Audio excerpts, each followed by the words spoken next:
Boa noite, olá a todos. Meu nome é Angelina Salles, pertenço ao Grupo Fraternidade Amor no Caiçara e foi-me pedido para poder vir discorrer sobre o processo do capítulo 1 do Evangelho segundo o Espiritismo, não vim destruir a lei. E logo nesse início aqui vai falar as três revelações, né? Moisés, Cristo e Espiritismo. Não pensei que eu tenha vindo destruir a lei ou os profetas. Não os vim destruir, mas cumpri-los. Porquanto em verdade vos digo que o céu e a terra não passarão, sem que tudo o que se acha na lei esteja perfeitamente cumprido, enquanto reste um único iota e um único ponto. São Mateus, capítulo 5, versículo 17 e 18. Para que a gente possa ficar bem confortável com as palavras, eu fui pesquisar o que é iota. Iota, ele vem do substantivo masculino que vem do grego, que é a 9ª letra do alfabeto grego e significa i. Então, voltando aqui, né, no que é a proposta de Mateus, ele vai falar: esteja perfeitamente cumprido, enquanto reste um único i e um ponto. E um único ponto. É muito interessante a gente pensar que Moisés, quando ele veio receber, né, os 10 mandamentos, feita a proposta do Evangelho nos traz, ele teve que ter uma força estruturada de um planejamento mental já construído para aquela época em que visava a comunidade que assim estava na tutela da regência dele, e ele utilizar da força dos 10 mandamentos e a força de uma lei construída para que pudesse manter uma organização dentro de homens ainda não bem elaborados na estrutura emocional, na estrutura posicional de uma sociedade que estava a caminho de uma construção de ideias formadas dentro de autoridade que precisava se apoiar em autoridade de Deus. Então ele se margeia dentro desse princípio para que ele pudesse ter domínio da estrutura dos homens com os 10 mandamentos e a condição de autoridade que ele assim julgava que era apropriado para aquele momento para os homens manter uma disciplina, e torna-se para aquela comunidade um Deus mais severo, um Deus mais perverso, um Deus mais punitivo. Aí vem o Cristo, e o Cristo vem desenvolver uma lei belíssima de amor. Ele não veio destruir nenhuma lei já programada até então, que o homem tinha capacidade de absorver como disciplina e respeito a uma lei divina. Ele veio acrescentar, e o que ele veio acrescentar foi o mais belo exemplo de amor a toda uma humanidade. Então vem aqui: mas o papel de Jesus não foi o de um simples legislador moralista, tendo por exclusiva autoridade a sua palavra. Cabia-lhe dar cumprimento às profecias que lhe anunciaram o advento. A autoridade lhe vinha da natureza excepcional do seu espírito e da sua missão divina. Imagina ter dentro de uma capacidade elevada, né, a missão divina. Quando a gente vai estudar sobre a personalidade de Jesus, que assim é oferecida por muitas vertentes de linha de raciocínio, a gente vai encontrar uma moral tão elevada, um posicionamento tão rico de substância, espetacular que foge palavras para a gente definir o que realmente esse Cristo veio trazer para todos nós dentro de uma postura amorosa. Aí nós vamos esbarrar nas bem-aventuranças. E que Gandhi fala, e Gandhi nem católico, ele não processava essa linha de raciocínio, mas ele estudou as estruturas de Jesus.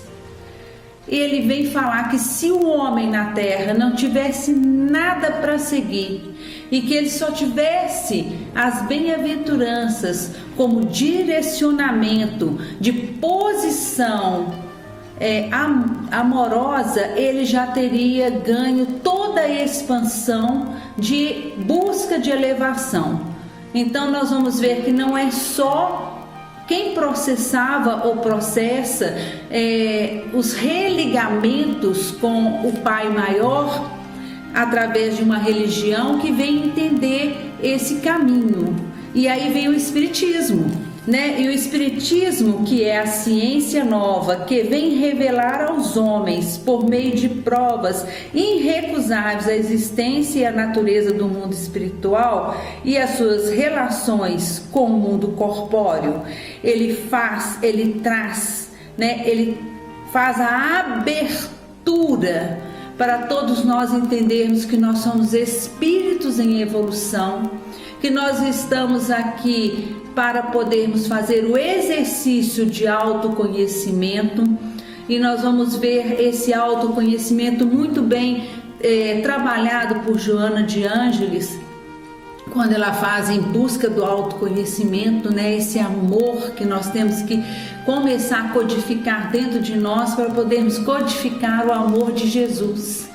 Não adianta eu querer inserir a lei dentro de mim se eu não consigo compreender quem eu sou. Então nós temos que fazer uma introspecção do que realmente nós somos para poder entender essa lei amorosa de Jesus, que ele trouxe para assim fazer a expansão de todos nós.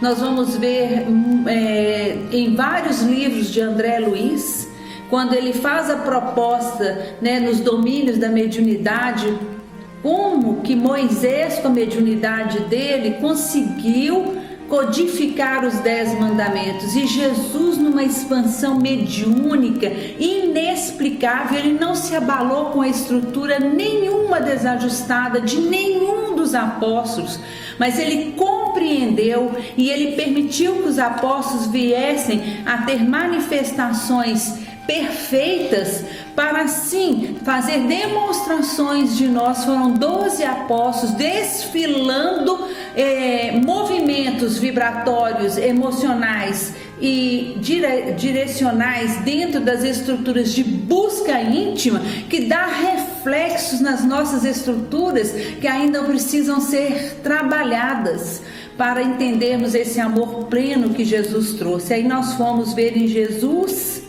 de Ramatiz, quando ele vem falar para nós sobre essa grande oportunidade desenvolvida desse amor que Jesus trouxe. Então ele vai falar: o amor, quando vinculado, higieniza o vaso que o transportou. Então, se nós realmente desenvolvermos esse amor que está inserido nesse âmbito do nosso coração, né, que expressa essa luminosidade que Jesus assim exemplificou ao plano terra, nós vamos limpar as nossas estruturas, nós vamos tornarmos trazemos para nós uma defesa imensa energética, e ainda vamos trazer capacidade de ampliar essa doçura de vivência e partilha com todos que estão à nossa volta. Mas ele continua aqui trazendo para nós sobre essa grande expressão de amor, né, que Jesus assim verbalizou a todos nós. Então ele vai colocar que nós temos que trabalhar continuamente junto com essa criação amorosa, porque temos que filtrar a luz de Jesus, dessa espiritualidade elevada que é esse amoroso mestre na nossa vida. E ele completa, usou a base da mente humana coletiva, Jesus, para grafar em símbolos e formas as mais incandescentes lições de vida superior, realmente intraduzíveis em termos habituais. Quando a gente vê que Jesus ele tem uma expressão tão elevada que a gente não consegue ainda achar arquivos de palavras elaboradas para definir esse grande mestre, nós temos que realmente estudar muito a doutrina do mestre para assim podermos ampliar essa busca que ele assim o fez quando veio ampliar a lei e não destruir a lei. E nós, pela nossa arrogância, pela nossa imperfeição, pela ainda a gente se julgar muito além de todos, a gente destrói a lei dentro de nós mesmos. E ele vai completar: era tal o teor de suas manifestações de amor que seria impossível retê-las nas formas consagradas pela sistemática mental de aprendizagem humana.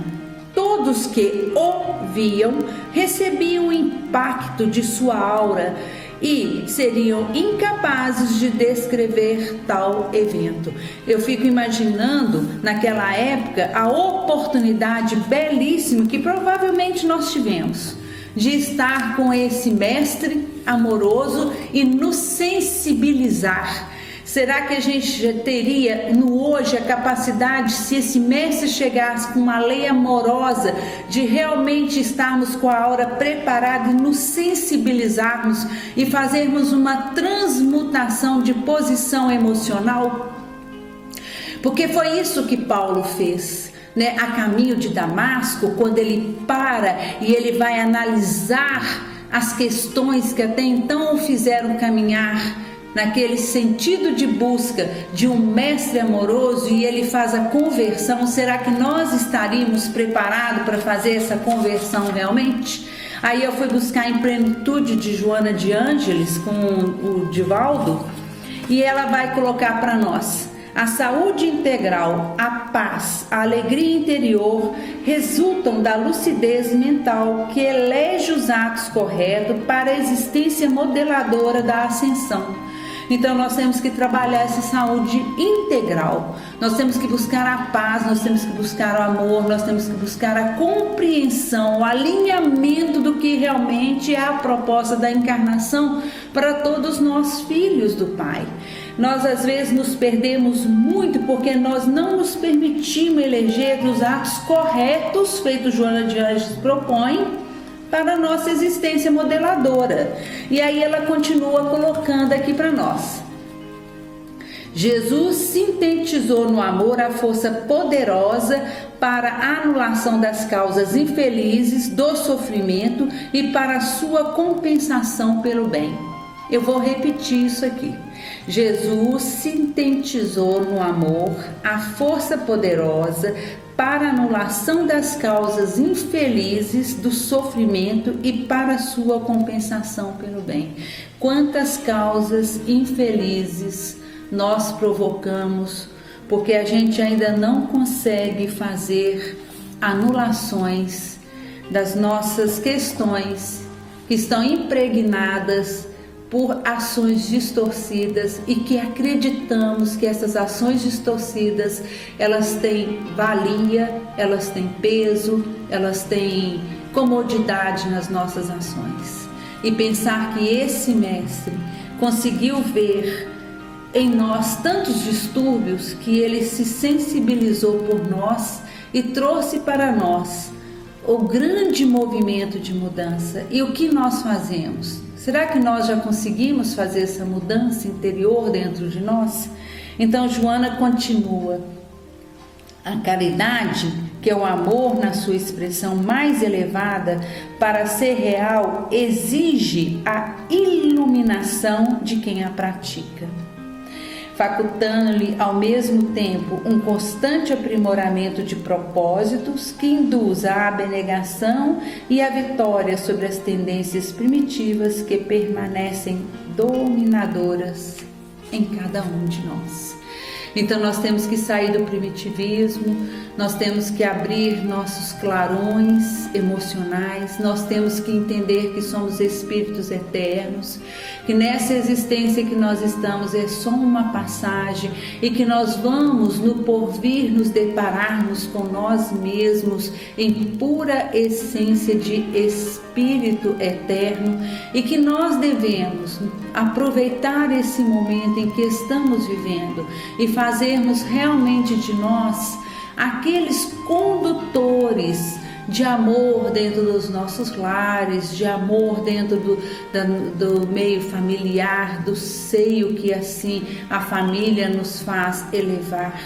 Nós temos que buscar da simplicidade desse diamante sagrado que Jesus trouxe a todos nós, que foi essas palavras que as bem-aventuranças assim nos traz.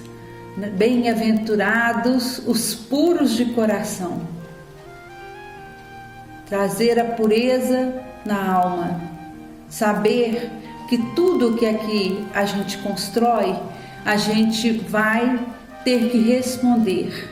E que realmente as coisas que permeiam no plano terra são muito pequenas que o homem constrói em termos do materialismo diante da grandeza que fez a proposta de Jesus a todos nós, ao mundo espiritual que nos aguarda, ao mundo maior.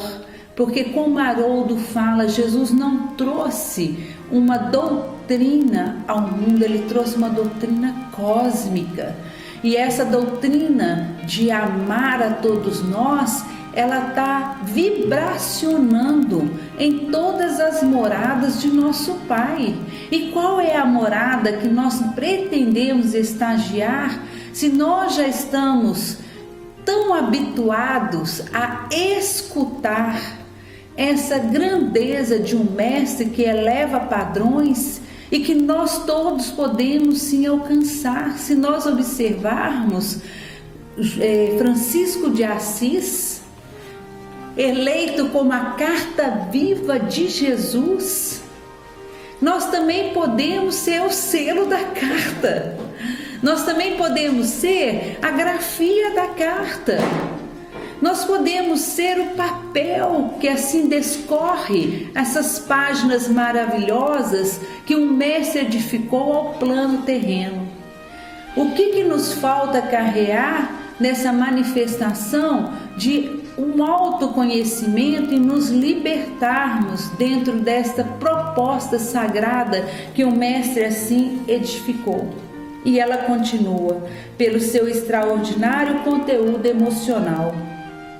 A caridade dulcificada, aquele que pratica e abençoa quem a recebe, dignificando-o, promovendo-o e ajudando-o a superar-se.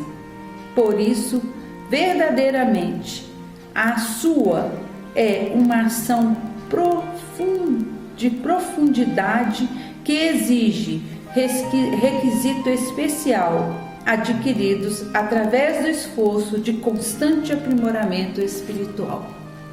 Então nós já estamos prontos e aptos a fazer essa busca de aprimoramento espiritual. Nós já temos uma longa estrada percorrida. Nós já lemos várias vezes o Evangelho de Jesus. Não é desta vida, é de outras vidas também. Então nós nos tornamos cada vez mais responsáveis por nós mesmos. E somos responsáveis também em ajudar aqueles que próximo a nós se encontram. Porque foi isso que Jesus assim exemplificou. Quando ele compreendeu a ação de Judas, quando ele entendeu Pedro no medo e no temor, E quantas vezes a gente se torna Judas para nós mesmos? Quantas vezes a gente se torna Pedro para nós mesmos? Está na hora da gente ser João Evangelista, alegre, feliz, que canta louvores a um evangelho sagrado que inserido em cada um de nós se encontra nessa busca de aprimorar nossa alma, nessa busca de fazermos sim desse processo que o evangelho nos propôs, dentro desse caminho que foi colocado para todos nós, não vim destruir a lei, e fazermos dessa manifestação um grande casamento, né? Um casamento com o nosso Jesus e assim caminharmos, porque a aliança da ciência e da religião, como ainda vem na proposta desse capítulo, vem colocar a ciência e a religião são as duas alavancas da inteligência humana. Então se faz necessário nós utilizarmos dessa inteligência, não só da inteligência que vem dentro das estruturas de ensino, mas daquela inteligência emocional, daquela inteligência espiritual, da inteligência amorosa que Jesus assim desenvolveu a cada um de nós. E ele continua: uma revela as leis do mundo material e a outra as do mundo moral. E quando a gente pega em Evolução do Terceiro Milênio, que vem falar de uma moral estranha, uma moral que era difícil de se entender, essa moral desse Cristo elevado, ele não se abalou com legião nenhuma, ele não se abalou quando foi testado pelos fariseus. E quanto que a gente se abala por pequenas coisas e se permite ficar desestruturado, porque nós não nos permitimos adentrar no mergulho saudável nas estruturas que assim o Evangelho traz para nós. Kardec, quando veio codificar, ele foi assim sensibilizado pelas energias superiores para poder explanar tudo que assim foi dado a ele a capacitação de explanar dentro das obras que Jesus deixou através de várias manifestações espirituais. E cabe a nós agora sairmos desse primitivismo que carrega a humanidade há milênios, fazendo com que a gente venha rodopiar encarnações a encarnações e continue o Evangelho. Tendo, no entanto, essas leis o mesmo princípio que é Deus, não podem contradizer-se. Se fossem a negação uma da outra, uma necessariamente estaria em erro e outra com verdade, porquanto Deus não pode pretender a destruição da sua própria obra. A incompatibilidade que se julgou existir entre essas duas ordens de ideias provém apenas de uma observação defeituosa e de excesso de exclusivismos de um lado e de outro. Daí um conflito que deu origem à incredulidade e à intolerância. E olha como que nós colocamos a teste tudo o que o Mestre desenvolveu.